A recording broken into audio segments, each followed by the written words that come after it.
Welcome to the Health on Track podcast. Let's talk well-being. Welcome to the Health on Track podcast, offering you a shot of wellness. I'm Hayley, Member Engagement and PR Manager at GIG Golf. Mental health is a topic that's been in the spotlight and is getting a lot of attention. However, the stigma around mental health is still there. Though many people recognise its importance and might even feel like they don't have the best mental health, there is still a gap between understanding this to then seeking help and support. Our speaker today is someone who has taken the fight for mental health on more than one level. Scott Armstrong, the founder of mentl, a platform that is determined to tackle the stigma of mental health head on through the power of inspiring content and trusted thought leadership. Scott, thank you so much for joining us today. It's an absolute pleasure to be here, Hayley. Thank you. Tell us a bit more about mentl.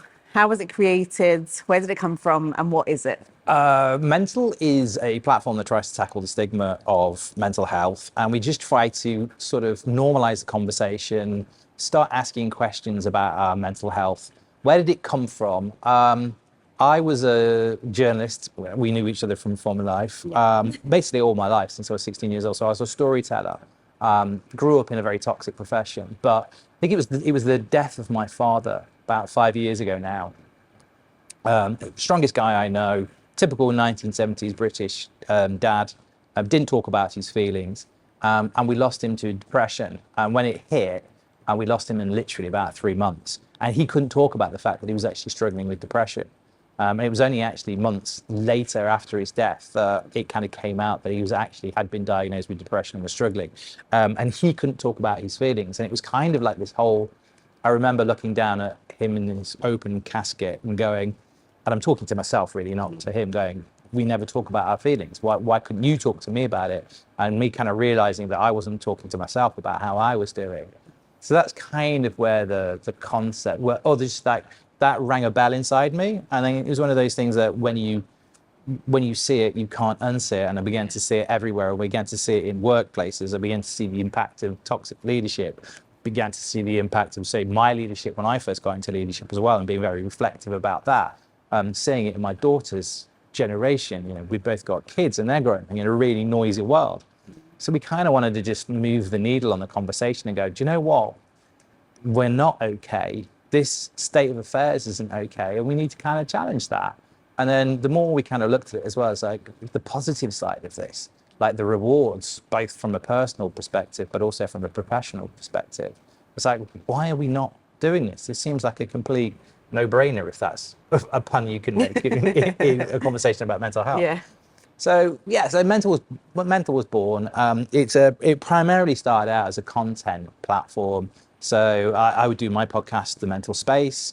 We would carry thought leadership. We would go out on social media and talk about mental health. We would then go into companies and talk about mental health or curate events for them to try and take the message to their people inside the workplace. We've done a lot of research around the benefits of positive well-being inside organizations. So it kind of started out with content, and then it was research. Then we launched our awards last year. To try and promote cultures where people thrive and also highlight really inspiring individuals. And then this year we launched kind of like an agency model. So we've got psychologists and clinical psychologists and behavioral specialists, behavioral science specialists, financial coaches. So we can take those people and go into a company and build them a strategy on how they help their people, but also tell the story of that at the same time. So that in a nutshell is a very long rambling answer to your very succinct question.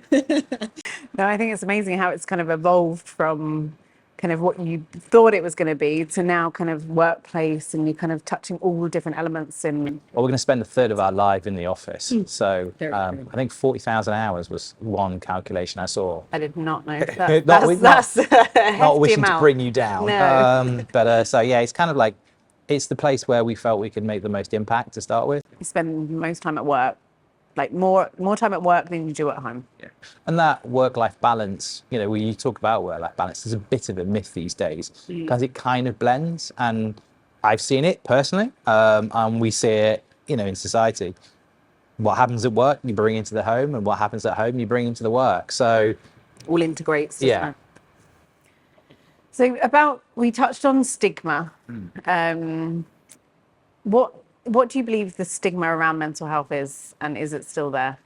It's definitely still there. I think the conversation is moving and changing, and there's some recent developments over the past sort of couple of years from a government level that I can circle back to, that's helping challenge that stigma. But no, it's definitely still there, and it's all very fear-driven. And I know it. You know, it's not easy to talk about our mental health, and it's kind of counterintuitive because, you know, if you break your leg, you're happy to talk about it. You know, you will phone in sick to your office if you are genuinely, you know, kind of physically sick. Whereas if you've got, you know, mental health struggles, it's really difficult to open up about that. And I remember one of the things that really convinced me that mental was something that I should do in a previous role, that shall remain nameless. We had a piece which was written by Dr. Celia from the Lighthouse Arabia, and she was talking about how it was not so easy to stand up to bully bosses in this part of the world, because back then as well, previous to some law changes, you know, you needed your job to stay here. You know, it's very existential. So if you lost your job, visas, school place, all that kind of medical, exactly. Some of the regulations have changed. You know, that lever of fear is quite not there. But then I wrote about a toxic work environment that I went through, and the response was bang, bang, bang, bang. So I opened up about how, you know, when the boss's WhatsApp message came in at 2:00 in the morning, it was a physical reaction. My entire body was Jumped tight. out of bed. Yeah, no, exactly. You know, my mental health and my anxiety levels were through the roof, and it was a really, really difficult time. And when I posted about that, you know, the response in my inbox, perhaps not on the comments, but in the inbox, was like, "Oh my God, I thought it was just me. I literally thought I was the only one going through this." And I think that's the thing. Like we all seem to think that it's just us, and that society tells us that we're weak if we don't talk about our mental health. If we're weak if we do talk about mental health, rather than strong. And that sort of convinced me that we need to normalize the conversation, because mental health and physical health are actually all part of the same system. It's all part of us. So why are we delineating it and going, broken leg, fine, mental health issue, anxiety, oh no, put that in the corner. It's just, it makes no sense to me.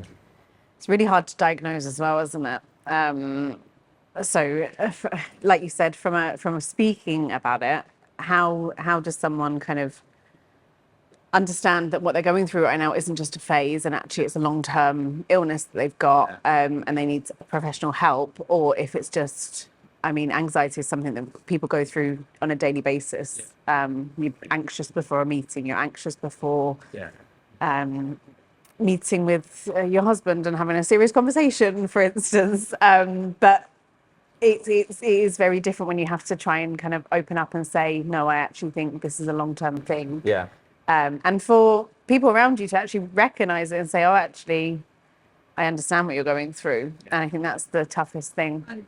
In communities as well, it's like, if everybody is, you know, hiding behind that mask of fear, then it's very difficult for people to open up with each other, rather than the minute you remove the masks, then all of a sudden you... One person, and then it's like a domino effect. And that's kind of what we're hoping, you know, with mental, is kind of like why I always try to be as open as possible about what's going on with me, because I'm as messed up as literally everybody else. And we always say, like, I don't have the answers. I have lots of questions, and I have access to lots of very smart people who have some really good suggestions and some really good guiding advice and that kind of thing. But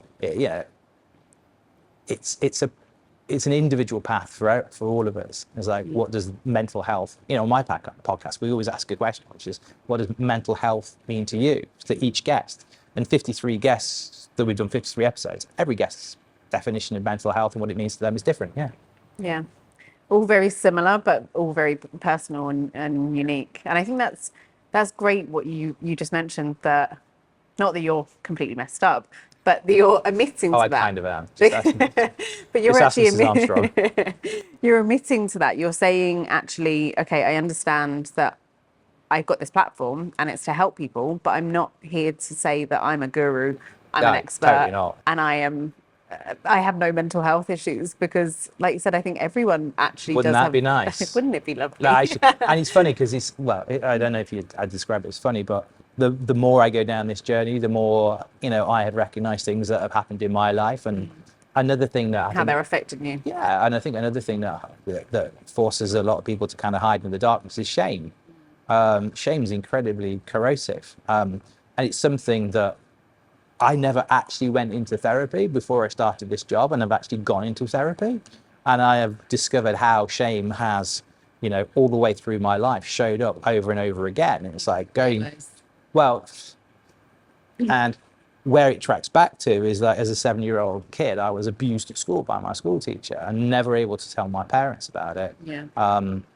And that has kind of stayed with me pretty much all my life. And it's only like the last sort of 18 months going through therapy where I begin to stare those kind of feelings in the face, because I buried that behind alcohol and overwork for decades. Just keeping yourself busy so you don't have to think about anything. So you don't have to think about the issues. Yeah, and maybe it'll crop up every now and again, but you just suppress it. Yeah, exactly. But it's really hard to actually bring those traumas to surface. Yeah, and it's not, and that's the thing, like you go to the doctor for a broken leg, you go to the hospital and they literally stick a plastic cast on it, and a few weeks later you're all good again.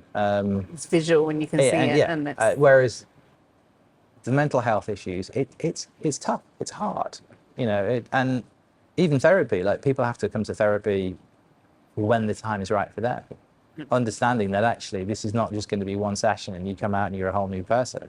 Running out and jumping or skipping out of there. It's work. Yeah. But then at the same time, we work really, really hard on burying feelings. We get really, really hard in hiding behind a mask and not being our authentic, true selves. So why not put some of that effort into actually healing, growing, becoming a better version. Or the version of yourself that you're supposed to be, I suppose. Yeah. So the stigma, let's just bring it back to stigma again. Where do you think that comes from in people? I take it back to fear and, there's a lot of self-doubt. There's a lot of people, particularly in positions of power inside organizations, that are incredibly insecure people themselves. And we've set the whole thing up. It's, for 100 years since Henry Ford brought in this kind of system of work, that we work in a hierarchical organization. And it's always been, a hierarchy of fear in many organizations, because that's seems like the easiest way to get people to do what they're told. But if you look back through history, it's the people, the leaders who win battles rather than the armies driven by the dictators with the whips and all that kind of thing. So there's many lessons in history about actually why creating positive cultures is better. So that stigma. There is a toxic masculinity that we're kind of taught as children. Like boys don't cry. Don't be a man. Be a man up. Yeah. Man up. Probably. Hate those things. Me too, having been on the receiving end of it a bunch of times. So there's a societal thing where this is something hard. It is, and it's not as easy to understand as a broken leg. So we've kind of shied away from it. But now I think we're living in an age as well with technology. I think the hyper-connectiveness and the pace of life now is such that we cannot ignore it anymore, because we are mentally burning out before we're physically burning out. And I think there's been this kind of generational change. And sometimes I don't think that the older generations kind of understand this, in that, we used to have much more physical lives in terms of, the jobs that we used to do. So it was, so you were at more risk of physically burning out through overwork or through the physical exertion. Now, because we live in a knowledge economy, it's much more likely that we're going to mentally burn out. And we're seeing those figures. We've seen figures of 98. I think the global average of people that responded to a survey was 94% of people were struggling with symptoms of burnout. Here in this region, Saudi is like 97%. UE 99%, because we live in a really ambitious part of the world. There's a lot of very go, go, go. opportunity. Yeah, so that's a positive, but that means there's a lot of hard work going on. And if people are not looking after their mental health, then they are at risk of burning out. And we've seen this, like just last week, the Dubai Health Authority have announced its 105 million dirham mental wealth framework. And when they launched it, it was to help people tackle the pace of life here. So, even the government is kind of leading the way on this one and saying, right, actually, pace of life, that burnout, that's something that we need to tackle, we need to deal with, because times have changed. Yeah. Even in the past 20 years, times have changed. Since I've been working, I started work 35 years ago, maybe, something like that. But when I started work, I didn't have email, I didn't have a mobile phone. There was no way for my boss to reach into my, it's good. So, unbelievable, the most sophisticated piece of machinery we had was a fax machine, and that really didn't cause much stress. Yeah. And now we've got social media. Technology. Yeah, and just even GDP, like if you look at it from an economic perspective, GDP is, I think, 5 times what it was when I started in the world of work, which means the amount of productivity is gone 5-fold, which means that basically as a society we're working 5 times harder than we used to. With the same amount of people. With the same amount of people. So there's a lot of stress out there. And then within all of that, you've got the bosses at the top of organizations who just want to keep the profits rolling in. And it's very difficult for them to step away from the old habits that have served them so well for so long, to go, actually, do you know what? If we prioritize our people and we relinquish the fear, if we drop the whip, actually, that doesn't leave us exposed. Oh, in some cases it does, because then that exposes them as people who've got no talent for anything else but whipping people. But in general, every company will make more money by treating their people well than by ruling with a hierarchy of fear. So there are many layers to the stigma, but it's primarily fear-driven. And for those listeners out there that kind of think about the stigma and they hear this word stigma, what does it actually mean, stigma? It's isolation more than anything else. It's an inability to come forward and talk about it without fear of judgment. It's a barrier that prevents them from being their true selves. People, it's very important for people to feel seen, heard, and valued. It's a human need. We had this incredible Dr. Ramani Deversala, who wrote this book about narcissists, on the podcast, and she will tell you about it. It's a basic human need. Mental health is a basic human need. That need to feel seen, heard, and valued is incredibly important to us. And if we're not, and if we feel isolated, then isolation in itself, loneliness in itself, is really bad for your physical health. It's the same as smoking 14 cigarettes a day, I think, the US in general. In the US, it's now a public health concern. Loneliness is a public health concern. So stigma is basically this fear of, if I come forward, I am going to be judged and people are going to find me weak. I'm going to be written off. I'm going to be prevented from accessing promotion or be accepted by a circle of friends or a family or community. So in short, it is a barrier of fear. It's like it creates a wall between you and the truth, basically, of yourself. So the irony of it is that if you smash down that wall, which is not easy, often, because statistically, mathematically, we know that 1 in 3 people in this region will struggle with mental health. That's World Health Organization figures. So you will always find, in general, a receptive audience within your community. But we're all like, it's like these unspoken walls where everybody's going, oh, I want to talk about it, but I'm terrified to talk about it. I also don't know what to say sometimes. Exactly.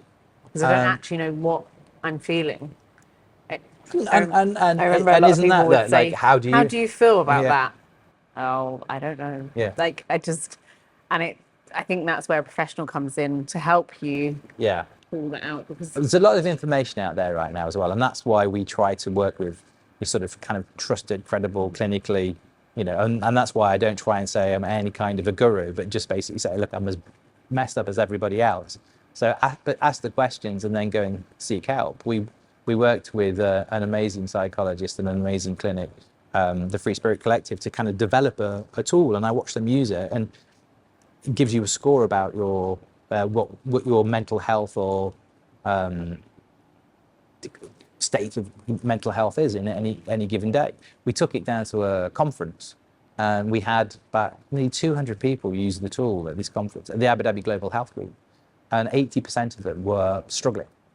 Yeah. And it's a scale, and it's a range, but 80% of people were struggling. So that's 4 out of 5 people who walked through and stopped. And it was funny because this tool, we used it as a conversation starter, and then they went and sat down with our partner psychologist.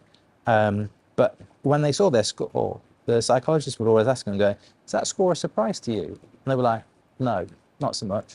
But now that they've got it, I think I'm going to use it as an opportunity to have a conversation. And I think that's the thing, is like, have a conversation. That's what we're trying to say at Mentl, is just like, don't be afraid of asking the question. And speaking about it. And with stigma, do you feel like it's a gender? Is there one gender that's more, that kind of doesn't speak out as much, or? Men struggle, and we're conditioned, almost from our childhood to struggle. And there are some incredible people out there trying to tackle that stigma. There was an amazing video from Paddy Pimblett, who was a UFC fighter, and when he won his world title, one of his friends had killed himself, and he was like, men, we've got a problem, and we can't talk about this, and I'd rather have a friend cry on my shoulder than go to his funeral. Yeah. It was a really powerful speech. So yeah, I mean, it's which is amazing. It's coming from someone who people wouldn't necessarily look strong, at and say, athletic, physically, tough. Yeah. So he was a really good role model to go, actually, let's stop calling this weak, because it's not. So yeah, men do struggle, but again, those World Health Organization figures will tell you that, again, 1 in 3, it's not all men. It's women have as many struggles. I suppose the difference is that sometimes women have more of a community because they are open. They go for coffee dates. They're more speak to people. And emotional intelligence. I think you are more connected. Women are more connected with emotional intelligence than men. That's not to say that you're necessarily physically more emotionally intelligent, but men are often trained just to suppress it, and it's difficult. And it's a difficult thing because we've got lots of leaders, and unfortunately we've got too many leaders in too many companies that look like me and not that look like you, Hayley. But all the studies say that emotional intelligence is the future of work, particularly with AI coming in. Because we've got AI coming in, leaders, it's not to do with their ability to manage a process, because AI will do that. It's how can you inspire? How can you get the best out of people? And to do that, you're going to have to be emotionally intelligent.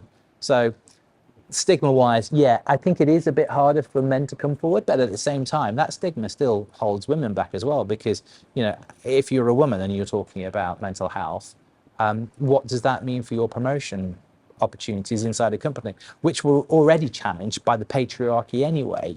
So it's different. There are so many different shades, there's so many different elements of mental health, but it impacts both genders. I would say that, yeah, there is a stigma for men, and we really need to overcome that. And that's to do with emotional intelligence. But then there's a societal stigma that impacts both women and men. Yeah, it's funny how you say that about promotion. In a previous job, I was having a really bad day and my mental health wasn't great at the time. And I remember I was crying. Something set me off. And it wasn't even that thing that set me off. It was just an impact on a number of things. And it was the last drop in the bucket, and then it overflowed. Yeah, last straw. And I just started crying. And I remember someone said to me, "Don't let that person see you cry."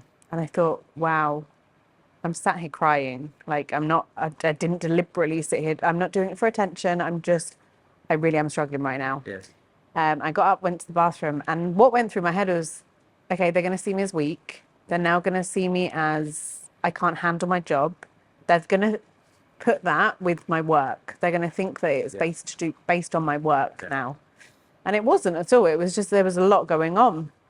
So I totally understand about kind of the stigma around being able to open up and about promotions at work and things like that. So, but we see this come out in different ways as well. Like, one of the leading killers of men aged between 40 and 50 years old is suicide, because we do bottle it up and then we can't deal with it. And it comes out in so many different ways. You could argue that my father committed suicide because he drank himself to death in 3 months, because he couldn't, he spent his life kind of punching his way through. If it was a problem that he could attack physically, no problem at all, strong guy. But as soon as it was, something internal, something, mental health related, he had no response to it. He had no way to deal with it. And success, achievement, he built his own company. He was actually stepping away from the company slightly to work 4 days a week. Financially, he was fine. His family, his wife and his kids were, all doing great. So none of that's a shield. So look, from an outsider, he would look like he's got a great life. Everything's fine. Absolutely. Yeah. And you mentioned some stats around suicide and kind of mental health. In terms of, have you seen a shift since the pandemic? So this is a conversation piece that a lot of people have had, and I feel like it did drop for a bit, but I just want to ask this question, that since the pandemic, have you found that people are opening up more about mental health? And has there been a shift in the culture? Yes, there has been a shift, and I think there's an interesting, there's kind of like a 2-speed shift that's gone on, which is the pandemic was really, really bad for all of our mental health. A lot of us had to isolate, literally, and we're talking about how bad isolation is for you. Since we've come out of that, and it was happening prior to the pandemic, the pandemic accelerated it. We've seen the government, and we've got the UAE government, who have recently, I think it was last year, introduced a new mental health law, which makes it illegal for employers to discriminate against employees with mental health issues. And I've worked in companies where that law was needed, and they have moved to embrace a very internationally recognized model of what mental health is. So it's not just, in some countries now, it's still the case that you're either crazy or sane. Yeah. And actually, it's a lot more nuanced and, societal pressures, financial pressures, work pressures, all that kind of stuff. So now their model of what mental health is based on the kind of internationally recognized World Health Organization. They've gone out and looked at best practices around the world and gone, yes, we'll take some of that, we'll take some of that, we'll take some of that. So we had the mental health law come in. We've had other things change as well, such as the 10-year visas and the 5-year visas. So people aren't tied into having to stay. Exactly. And as I say, very recently, literally last week, Dubai announcing the mental wealth framework, and great rebranding from Dubai as always to go from mental health to mental wealth, because, and I love it. I love it because it's, I'm investing in mental wealth. Yeah. It's actually really super clever. Great marketing. But it is. And fantastic. We need, great way. Yeah. Mental health needs more marketing. Yeah, and it's great. So from a government perspective, they recognize it, because at the same time, so much money is going up in smoke inside organizations. 8 trillion around the world is lost through disengaged employees. And what is the figure here? It's potentially $40 billion here in the UAE. And it was $80 billion potentially in Saudi Arabia going up in smoke through lost productivity. It is, yeah. It's like literally, I think, $5 million an hour. And that's not good for any economy. So the government, the UAE government was the first to go away from a 5-day week to the 4.5-day week. Yeah. And there were a number of reasons why they did it. Some were financial, some were to align with international markets, but they also put work-life balance in there, in black and white. Now we've got the Dubai mental wealth framework, which again is putting mental health in black and white. So that conversation is changing. I've seen over the past 2 years, organizations engage with us more, which is great, but still, I think the private sector's got a long way to go. So investing. In recognizing that it isn't actually a nice to have. It's a business fundamental. It's as important as the machinery that you buy. The product or the service you're offering. Exactly. Yeah.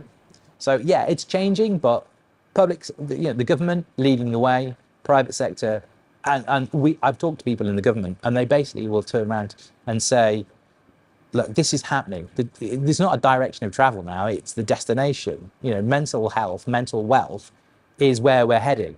Now, as an organization, you can either get on board that train or get run down by it. Yeah.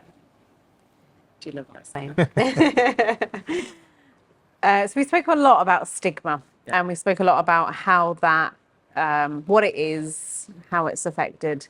What do you think the biggest challenges are in eliminating stigma or trying to fight stigma?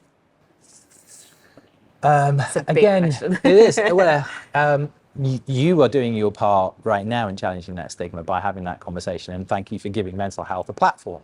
And it is normalizing that conversation. It's basically one conversation at a time. That's why we launched the awards as well, for the carrot as well as the, we have the difficult conversation with organizations, but we want to reward the organizations who are doing the right thing. And it was really interesting because when we launched them, we had a number of companies going, well, we are doing things, but we're not sure we're doing enough, and we're not sure we want to submit that. And it's like, well, if everybody hides away, how we're doing it. Where do we kind of start this year to go, well, this is what it looks like this year. Okay, now this is what it looks like next year. So even in well-meaning organizations, there is that reticence, that fear to kind of come forward and talk about it. And that's what we're only doing this. So like, is that enough? Yeah. And is it enough? No, it's never going to be enough. You're going to be on a journey of improving.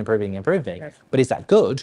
Yeah, that's really good. And let's actually recognize that for being good. You're on the journey. Yeah, you're on a journey. And like all of us are on a journey. Life journey. But we are. So yeah, you tackle stigma by having conversations and encouraging more people to have that conversation, firstly with themselves, I would say. I think that's where it all starts. And then being brave enough to have that conversation with the person next to them, or the person, within their family or within their community or within their, office. So yeah, more conversations, and that's how we tackle stigma. Nice, thank you. And on kind of from a personal point of view to the listeners out there, if someone is going through the stigma, what would your advice be for the first step in kind of overcoming that fear of stigma? Again, I mean, there is a bewildering amount of information around there, but have the conversation with yourself, check in with yourself, and I would say don't be afraid of therapy. It can be challenging, but it's also incredibly rewarding. Often check whether your organization has an employee assistance program, because sometimes within there is anonymous counseling, and it is anonymous, and perhaps have that conversation to start with. But all of us kind of know, like with those people that we put that test in front, and actually the online tool was based on the 10 questions that you get asked by a therapist when you go to see a therapist. They're called Core 10. Can anyone access this tool? Yes, they can if they. Okay. It's something that we provide to companies to do assessments. But you would also go through that process. If you go and see a therapist, they'll ask you 10 questions, and then they will assess your level of mental health, and are you in crisis or are you coping? I would say literally have that conversation with yourself. If you recognise, like those people that took that test, and they went, oh yeah, actually that score isn't a big surprise to me. I knew that. I knew it. I didn't want to miss it. If you know, just talk. Try and reach out to someone that you trust, because again, statistically, you are not alone. And I guess that's the thing I've always said from day one, is to recognize that it's not you. You are not weak. You are not alone. And I think the level of conversation that's happening now around mental health or mental wealth, however you want to brand it, shows us that actually you're not alone. 1 in 3 people, and that statistic is based on the people that present to medical systems. So not the people that are struggling with anxiety in the background, but actually who will physically present at some point with to a health institution to say, I am struggling. That's 1 in 3. So the reality is it's probably nearer to 99%, frankly. So you are not alone, and recognize that, actually, I guess the thing I struggled with a lot is actually you deserve to feel good. You know, for the longest time, through through shame and through imposter syndrome and through insecurity, never actually recognized that I was worth anything. It's genuinely one of my core beliefs that we're trying to work on, is the fact that I think I am totally worthless. In theory, I know that I have value in this world, but inside here, I still feel pretty worthless. Though at least I know my daughter thinks I'm pretty good. So Super dad. well, yeah, I try. But so many of us walk around with that inside our hearts and inside our heads. That, you know, that comes back to that importance of feeling seen, heard, and valued. So yeah, recognize that you are worth. You deserve to feel good. Yeah, you deserve to feel like you have worth. Yeah. Thank you. And thank you for opening up and being so vulnerable. If I can't do it. Yeah. I know we said that kind of 1 in 3 people and someone that you speak to would probably have gone through something similar or be feeling the same way.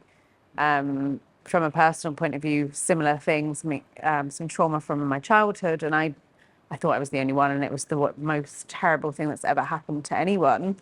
And how could I ever say this out loud? And when I did, so many other people raised their hand and said, oh, actually, that happened to me. I went through that. And I was like, wow, this is insane, because I'd sat with it for so long that I thought this was crazy to even admit this to anyone. And we build this fear up in our heads that, and it's shame, and it's the shame. Like, if I come forward, what's going to be the impact?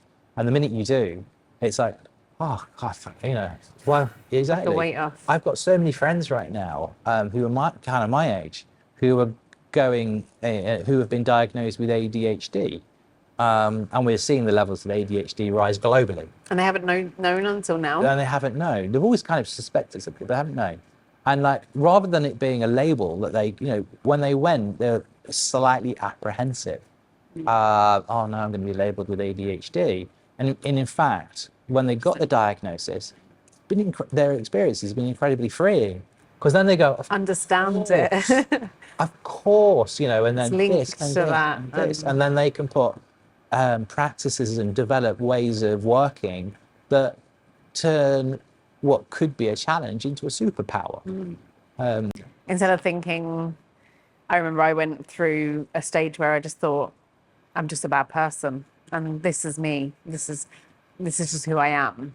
Whereas actually, when you go through a diagnosis, you can actually understand where it's coming from and actually a way forward instead.